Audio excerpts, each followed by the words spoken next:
അനുകമ്പാദശകം ചൊല്ലാറുള്ളവരുണ്ടോ? അനുകമ്പാദശകം. ഈ അനുകമ്പാദശകം എങ്ങനെയാ തുടങ്ങുന്നത്? ഒരു പീഠ എറുമ്പിനും മരുത്തരുതെന്നുള്ള അനുകമ്പയും സദാ കരുണാകര നൽകുകൊള്ളിൽ നിൻ തിരുമൈ വിട്ടകലാത ചിന്തയും. എന്നിട്ട് പറയും, അരുളാൽ വരും ഇമ്പം. നമ്മളൊക്കെ ആഗ്രഹിക്കുന്ന സാധനമാണ് ഇമ്പം. ജീവിതത്തിൽ ഇമ്പം ഉണ്ടാകണം. അരുളാൽ വരും ഇമ്പം അൻപകന്നാൽ ഒരു നെഞ്ചാൾ വരും അല്ലലൊക്കെയും. അപ്പൊ അൻപകത്ത് പോയി കഴിഞ്ഞാൽ അല്ലലുണ്ടാകും. ഇത്ര ഭംഗിയായിട്ടല്ലേ ഗുരുക്കാരിയൊക്കെ പറഞ്ഞു വെച്ചിരിക്കുന്നത്. ആ ഒരു കൃതിയിൽ തന്നെ ഗുരുദേവൻ ഈ ഭാരതത്തില് അവതരിച്ചതും ലോകത്ത് അവതരിച്ചതുമായ ഗുരുക്കന്മാരെയും പ്രവാചകന്മാരെയും ഒക്കെ കുറിച്ച് പറയുന്നുണ്ട്. പരമാർത്ഥമുരച്ചു തേർവിടും പൊരുളോ ഭൂതദയാക്ഷിമാധിയോ സരളാദ്വയ ഭാഷ്യകാരണം ഈ ഗുരുവോ അനുകമ്പയാണ്ടവൻ. ഗുരുദേവ കൃതികൾ എടുത്ത് ആ കൃതി ഒന്ന് ശ്രദ്ധിച്ചു നോക്കണം. അവിടെ എല്ലാം ഒരു ക്വസ്റ്റ്യൻ മാർക്ക് നിൽക്കുകയാണ്. നിങ്ങൾ ശ്രദ്ധിച്ചിട്ടുണ്ടോ ക്വസ്റ്റ്യൻ മാർക്ക്? നിങ്ങൾ ക്വസ്റ്റ്യൻ എല്ലാവരും പറയും ഗുരുദേവൻ ഓരോ ദർശനത്തെയും കുറിച്ച് പറഞ്ഞു, ഗുരുക്കന്മാരെ കുറിച്ച് പറഞ്ഞു. പക്ഷെ ഗുരു എന്താ ചെയ്തേ? ഓരോരുത്തരുടെയും നാമം എടുത്തിട്ട് ഈ ഗുരുവോ അനുകമ്പയാണ്ടവൻ, ഈ ഗുരുവോ അനുകമ്പയാണ്ടവൻ. അനുകമ്പയില്ലാതെ പോയാൽ എന്താണ്? അനുകമ്പയില്ലാൽ അൻപകന്നാൽ ഒരു നെഞ്ചാൽ വരും അല്ലലൊക്കെയും. അരുളൻപരു കമ്പമൂന്നിനും പൊരുളൊന്നാണിതു ജീവതാരകം. അരുളുള്ളവനാണ് ജീവി. ഇങ്ങനെ ഗുരുവിന്റെ ദർശനം ഇങ്ങനെ ഗുരു അതിലൂടെ പറഞ്ഞു വെച്ചിട്ട് നരരൂപമെടുത്ത് ഭൂമിയിൽ പെരുമാറിയിടിന് കാമധേനു. ഓരോ ഗുരുക്കന്മാരെയും പറഞ്ഞു. അവിടെ സാക്ഷാൽ ശ്രീനാരായണ ഗുരുദേവനെ തന്നെയാണ് ഈ നരരൂപമെടുത്ത് ഭൂമിയിൽ പെരുമാറിയിടിന് കാമധേനു. അതിനു മുമ്പ് ആരെയൊക്കെ പറഞ്ഞിട്ടുണ്ട്? ബുദ്ധനെ പറഞ്ഞിട്ടുണ്ട്. ഭൂതദയാക്ഷമാർത്ഥി അതാരാണ്? ജൈനനെ പറഞ്ഞിട്ടുണ്ട്. മഹാവീരനെ പറഞ്ഞിട്ടുണ്ട്. മഹാവീരൻ ജൈനമതത്തിന്റെ മഹാവീരനെ പറഞ്ഞിട്ടുണ്ട്. മാണിക്യവാചകരെ പറഞ്ഞിട്ടുണ്ട്. ശങ്കരാചാര്യരെ സരളാദ്വയ ഭാഷ്യകാരനായി ശങ്കരാചാര്യരെ പറഞ്ഞിട്ടുണ്ട്. അതുപോലെ മുഹമ്മദ് നബിയെ പറഞ്ഞിട്ടുണ്ട്. കരുണാവാൻ നബി മുത്തുരത്നമോ പരമേശ പവിത്രപുത്രനോ യേശുവിനോ. നമ്മള് ഒരു കാര്യം മനസ്സിലാക്കുക, ഈ ഗുരുക്കന്മാരെയും പ്രവാചകന്മാരെയും ഒക്കെ പറഞ്ഞിട്ട് ഈ അനുകമ്പയാണ്ടവൻ ആര് എന്ന് നമ്മൾ മനനം ചെയ്യണം, പഠിക്കണം. നമ്മൾ ഇതിനെ കുറിച്ചൊക്കെ പഠിക്കണം, ഗുരുവിനെ കുറിച്ച് പഠിക്കണമെങ്കിലും ഓരോ ഗുരുക്കന്മാരെയും. ഇപ്പോൾ വരുന്നത് ശിവരാത്രിയാണ്. ആ ശിവരാത്രിയിലാണ് സർവമത സമ്മേളനം ഗുരുദേവൻ നടത്തിയത്.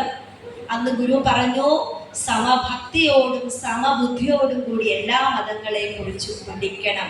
ഇങ്ങനെ എല്ലാ മതങ്ങളെ കുറിച്ച് പഠിക്കുമ്പോഴാണ് കാലിക പ്രസക്തി, കാലാതി പ്രസക്തി, അനുപമേയത്വം എന്നൊക്കെ പറയുന്ന ഗുരു ദർശനത്തിന്റെ ആ മഹത്വത്തെ, മഹിമാവിനെ നമ്മൾ മനസ്സിലാക്കുമ്പോഴാണ് ഗുരുവിനെ നാം അറിയുന്നത്. അപ്പം ഗുരുവിന്റെ നിർമ്മലത അറിയണമെങ്കിൽ ഗുരുവിന്റെ തപസ് അറിയണം. നമുക്കൊക്കെ ഈ പറയുന്ന പുലിയെയും ആനയും ഒക്കെ ഇടയ്ക്ക് വന്ന ഭയമല്ലേ? ഈ കഴിഞ്ഞ മാസം ജനുവരി 8 മുതൽ പല ദിവസങ്ങളിലായിട്ട് ഇപ്പം ശിവഗിരി മഠത്തിന്റെ എൻ്റെ ഗുരുനാഥന്റെ നേതൃത്വത്തിൽ ശിവഗിരി മഠവും GDPS-ഉം ഒക്കെ ചേർന്ന് ആചാര പരിഷ്കരണമൊക്കെ നടത്തി വരുന്ന ഒരു കാലമാണ്. ഒരു നൂറ്റാണ്ട് മുമ്പ് തന്നെ കരിയും കരിമരുന്നും പാടില്ല എന്ന് പറഞ്ഞു. നമ്മൾ മുമ്പ് പറഞ്ഞു നിർത്തിയല്ലോ, പ്രകൃതിയുടെ ആ ചൂടും അതിൻ്റെ അസന്തുലിതാവസ്ഥയും ഒക്കെ നമ്മൾക്ക് ബുദ്ധിമുട്ടുണ്ടാക്കുന്നത്. അപ്പൊ അതുമായി ബന്ധപ്പെട്ട് ഇന്ന് നമ്മൾ ചിന്തിക്കുമ്പോൾ ഈ ആനയെ ഉപയോഗിച്ചിട്ട് ആന ഇളകുന്ന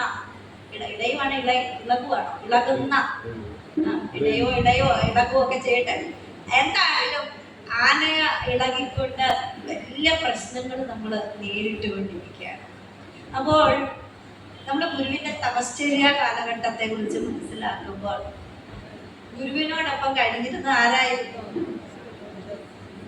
രണ്ട് പുലിയും ഈ അടുത്ത കാലത്ത് പോലും വയനാട്ടിൽ പുലി ഇറങ്ങി ഒരു സ്ത്രീയെ കടിച്ചു, ഉപദ്രവിച്ചു, കൊന്നു. നമ്മളെങ്ങനെയൊക്കെ കണ്ടിട്ടുണ്ട്.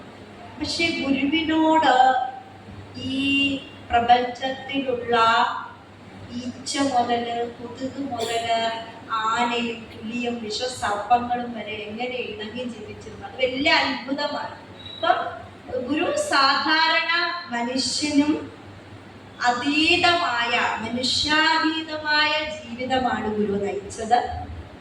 അപ്പം ഗുരുവിനോട് ഗുരു ശിഷ്യന്മാരുമായി സംസാരിക്കുന്ന സന്ദർഭങ്ങളില് അബദ്ധങ്ങളോട് നമുക്ക് ഉപദ്രവ ചിന്ത ഉണ്ടായില്ല. ഗുരു പറയുന്നുണ്ട്, അങ്ങോട്ടും ഇങ്ങോട്ടും ഉപദ്രവ ചിന്ത ഉണ്ടായില്ല. ആ ഉപദ്രവ ചിന്ത ഉണ്ടാവാത്തതിന് കാരണം എന്താ? നിർമ്മല ചിത്തരീലങ്കൻ, ഗുരുവിന്റെ പരിശുദ്ധിയാണ്. ഗുരുവിന്റെ പരിശുദ്ധിയുടെ ദൃഷ്ടാന്തങ്ങളാണ് ഇതൊക്കെ. ഗുരുദേവൻ രോഗഗ്രസ്തനായി കഴിഞ്ഞിരുന്ന കാലം, അതും വ്യക്തമായി പറയുന്ന ഒരു ഗ്രന്ഥമാണ് ഗുരുവിന് മഹാസമാധി എന്ന് പറഞ്ഞ് 37ഓളം അന്നത്തെ മുഖപ്രസംഗങ്ങളും അന്ന് ഗുരുദേവന്റെ കുറിച്ച് എഴുതപ്പെട്ട കൃതികളും ഒക്കെ ചേർത്ത് വെച്ചുകൊണ്ട് സമാഹരിച്ചുകൊണ്ട് എൻ്റെ ഗുരുദേവന്റെ മഹാസമാധി എന്ന് പറയുന്ന ഒരു കൃതി എഴുതിയിട്ടുണ്ട്. അതിൻ്റെ അകത്ത് അന്നന്നത്തെ കാര്യങ്ങൾ, ഗുരുദേവൻ രോഗഗ്രസ്തനായപ്പോൾ മുതലുള്ള കാര്യങ്ങൾ അന്ന് ശിവഗിരിയുടെ മുഖപത്രമായിരുന്ന ധർമ്മത്തിൽ എഴുതി വരിക. ഞാൻ ധർമ്മം വായിച്ചിട്ടുണ്ട്, എൻ്റെ ഗുരുനാഥന്റെ കയ്യിൽ നേരിട്ട് ഞാൻ വായിച്ചിട്ടുള്ളതാണ്. ആ ധർമ്മത്തിലെ വാർത്തകളൊക്കെ നമ്മൾ അതിൻ്റെ അകത്ത് കൊടുത്തിട്ടുണ്ട്, എൻ്റെ ഗുരുനാഥൻ അത് കൊടുത്തിട്ടുണ്ട്. അതുപോലെ ഗുരുദേവന്റെ ശിഷ്യനായ ഗുരുപ്രസാദ സ്വാമികള് ഭഗവാന്റെ രോഗശയ്യ എന്ന് പറഞ്ഞുകൊണ്ട് ഗുരുവിനെ കുറിച്ച് എഴുതിയിട്ടുണ്ട്. അതിൻ്റെ അകത്തൊരു കാര്യം ഞാൻ പറയാം. ഗുരുദേവൻ മദ്രാസിൽ ഗുരുവിനെ കൊണ്ടുപോകുന്നുണ്ട് ചികിത്സയ്ക്കായിട്ട്. അപ്പോഴാണ്, നമുക്കറിയാലോ, ഇപ്പൊ കേരളത്തിൽ എവിടെ താമസിച്ചാലും സന്ധ്യ ആരാ വരുന്നേ? കൊതുക് വരുന്നില്ലേ? അന്ന് മദ്രാസിൽ പോയപ്പോ അവിടെ ഭയങ്കര കൊതുകായിരുന്നു. പക്ഷെ ഗുരുവിന്റെ മുറിയിലേക്ക് നോക്കിയപ്പോൾ ഗുരു ഇങ്ങനെ കട്ടിലിൽ കിടക്കണു, അതിന്റെ മേളിലൊരു ഗുരുവിനെ കുത്താതെ, അത്രയ്ക്ക് കൊതുകുണ്ട് കേട്ടോ, ഗുരുവിനെ കുത്താതെ ഇങ്ങനെ ഒരു അകലെ ഇങ്ങനെ കൊതുകുകള് ഒരു പുതപ്പ് പോലെ നിന്നു എന്നാണ് പറയുന്നത്. ആ രോഗശൈലിയിലും ആ ധർമ്മത്തിലൊക്കെ രേഖപ്പെടുത്തിയ കാര്യമാണ്. അപ്പൊ അത് ഗുരുവിനോട് പറഞ്ഞപ്പോ ഗുരു പറയുകയാണ്, അബദ്ധങ്ങൾക്ക് ആളെ അറിയാം. ആർക്കാളെ അറിയാം? കൊതുകിന് ആളെ അറിയാം. അപ്പൊ ഗുരുവിന്റെ പരിശുദ്ധി, ഗുരു ഒന്നിനെയോ ഉപദ്രവ ചിന്തയോടുകൂടി കണ്ടില്ല. നമ്മളിലൊന്നും അത്ര പരിശുദ്ധി ഇല്ല. നമ്മളിൽ ചിലപ്പോഴെങ്കിലും മതമാത്സര്യ വൈരങ്ങൾ ചിന്തിക്കുന്നുണ്ട്. ചിലപ്പോഴല്ല, മിക്കവാറും എല്ലാവരും ഹൃദയത്തിലുണ്ട്, ഇല്ലേ? അപ്പം ഗുരുവിന്റെ പരിശുദ്ധി, നിർമ്മലത, നിർമ്മല ചിത്തത്തിൽ നിർമ്മല ഭാവം നിറഞ്ഞു നിന്ന ഗുരു, ഒന്നിനും ഗുരുവിനെ ഉപദ്രവിക്കാൻ തോന്നിയില്ല. അപ്പോൾ ഗുരുദേവനെ ഒപ്പം സർപ്പങ്ങള്, പിന്നെ പുലിയ്, കാട്ടിലുള്ള ജന്തുക്കള് എല്ലാം തന്നെ നിന്നോ. അതുപോലെ ഗുരു രോഗഗ്രസ്തനായപ്പോൾ ഈ കൊതുക്, അതിൻ്റെ ഒരു സന്ദർഭം അതിനകത്ത് വായിച്ചു കേട്ടപ്പോൾ വേറൊരു സന്ദർഭം കൂടെ ഞാൻ പറയാം. അത് പൂർക്കോത്ത് കുമാരൻ എഴുതിയ ഗുരുദേവന്റെ ജീവിത ചരിത്രം എടുത്ത് വായിച്ചാൽ നിങ്ങൾക്ക് കിട്ടും. ഞാൻ അതിൽ നിന്ന് വായിച്ചതാണ്. ഗുരുദേവൻ പലപ്പോഴും മരുത്വാമനയിലെ തപസ് സത്യസാക്ഷാത്കാരമൊക്കെ നേടിയ ശേഷവും ഗുരു തിരിച്ച് അവിടെ പോയി വിശ്രമിക്കുമായിരുന്നു എന്നാണ് എൻ്റെ ഗുരുനാഥൻ എനിക്ക് പറഞ്ഞത്. ആ പൂക്കോത്ത് കുമാരന്റെ ജീവിത ചരിത്രത്തില് അതിവിപ്പുറത്തെ ഗുഹയുടെ പേരെന്താണ്? കൊടിതൂക്കിമല. കൊടിതൂക്കിമലയില് ഇല്ല, കൊടിതൂക്കിമല കാണുമ്പോഴാണ് ഞാൻ എൻ്റെ കുട്ടിക്കാലത്ത് കൊടിതൂക്കിമല കണ്ടപ്പോഴാണ് ഗുരുവിലൊട്ട് അങ്ങ് എൻ്റെ ഭക്തി വർദ്ധിച്ചത്. ചെറുപ്പം മുതലേ പ്രഭാഷണമൊക്കെ കേൾക്കുമെങ്കിലും കൊടിതൂക്കിമല കണ്ടത് ഇപ്പോൾ കണ്ണ് നിറഞ്ഞു വരുക. കൊടിതൂക്കിമലയിൽ പോയത് അവിടെ സന്ദർശിച്ച സമയത്ത് എന്റെ ചിന്തയിലുണ്ടായ കാര്യം പല പ്രസംഗങ്ങളിലും പറഞ്ഞിട്ടുള്ള, എനിക്ക് എന്റെ വീട്ടിൽ ഒറ്റയ്ക്ക് ഇരിക്കാൻ പേടിയാ. നല്ല ഇതുപോലെ സൂര്യൻ കത്തിച്ചൊലിച്ചിരിക്കുമ്പോൾ പോലും നമ്മളുടെ വീടുകളിൽ പോലും നമുക്ക് ഒറ്റയിരിക്കാൻ കുട്ടിക്കാലത്ത് പേടിയാ. ഇപ്പോഴും പേടിയുള്ളവരുണ്ട് വലുതായി കഴിഞ്ഞാൽ. കറണ്ട് പോയാലോ, വീട്ടിലിങ്ങനെ മുറിയിലിരിക്കുമ്പോ കറണ്ട് പോയാൽ നിങ്ങൾ എന്ത് ചെയ്യും? അപ്പൊ തന്നെ ലൈറ്റ് കത്തിക്കും ഇല്ലേ? പക്ഷേ ആ കൊടിതൂക്കി മലയുടെ ഉള്ളിലെ സ്ഥലമുണ്ടോ, ഗുരുവിന് പത്മാസനത്തിൽ ഇരിക്കാൻ പറ്റിയ ഒരു ഇടം മാത്രമേ ഉള്ളൂ. ആ പാറകൾക്കിടയിലൂടെ വായു കിട്ടുന്നുണ്ട്. അതിലേക്ക് ഇറങ്ങി ഗുരുദേവന്റെ പൊക്കം എത്രയായിരുന്നു? 6-6.25 അടി. ഇപ്പൊ ഞാൻ പോയി കയറുമ്പോ എനിക്ക് ബുദ്ധിമുട്ട്. എനിക്കതാണ്ട് 5 അടിയൊക്കെ പൊക്കേ ഉള്ളൂ. എനിക്ക് കയറാൻ ബുദ്ധിമുട്ടാണ്. അപ്പൊ ഞാൻ ആലോചിച്ച് അവിടെയൊക്കെ തപസ് ചെയ്തത് ഞാൻ അവിടെ നിന്നുകൊണ്ടൊന്ന് സങ്കല്പിച്ചപ്പോൾ ഞാൻ ആ ഗുരുവിന്റെ കൃപാദങ്ങളെ നമസ്കരിച്ചു പോയി. നമ്മൾ അങ്ങനെ ഇരിക്കുന്ന ഒന്ന് സങ്കല്പിച്ച്. അപ്പൊ ഗുരുദേവൻ ശിഷ്യനോടൊത്ത് അതിനുപുറത്ത് ഗുരുവിന്റെ അടുത്ത് ആദ്യം വന്നത് കൊച്ചപ്പിള്ളയായിരുന്നു, പിന്നീട് ശിവലിംഗദാസ സ്വാമികള്, പിന്നീട് ഭൈരവൻ ശാന്തികൾ വന്നു. അതുപോലെ കൊടുങ്ങല്ലൂർ, ഇവിടെ നിന്ന് നമ്മുടെ എറണാകുളം ജില്ലയിൽപ്പെട്ട സ്ഥലമാണ് കൊടുങ്ങല്ലൂര്. കൊടുങ്ങല്ലൂരുകാരൻ ശങ്കരൻ വന്നു, ശങ്കര പരദേശ സ്വാമികള്, അതുപോലെ കൃഷ്ണപിള്ള സ്വാമികള്, ശ്രീനാരായണ ചൈതന്യം, നാരായണപിള്ള, ശ്രീനാരായണ ചൈതന്യം എന്ന് പറഞ്ഞ ഗ്രന്ഥം ഇവിടെയുണ്ട്. ചൈതന്യ സ്വാമികളുടെ ജീവിത ചരിത്രമാണ്. ചൈതന്യ സ്വാമികളൊക്കെ ഗുരുവിനോടൊപ്പം വന്നു. അപ്പോൾ നിർഭയം സർവഭൂതേഷു എന്നുള്ള ഒരു ഭാഗം പഠിക്കുന്ന സമയത്ത് ശങ്കരാനന്ദ സ്വാമിക്ക് വലിയ സംശയമായി. അന്ന് കൊടുങ്ങല്ലൂരുകാരൻ ശങ്കരൻ.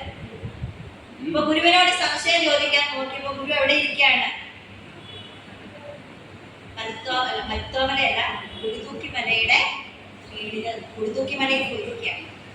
ഗുരുവിന്റെ അടുത്ത് വന്നിരുന്നു. അപ്പൊ ഗുരു പറയുന്ന ഒരു കാര്യമുണ്ട്, നിർവൈര്യത കൊണ്ടെല്ലാം സാധിക്കും.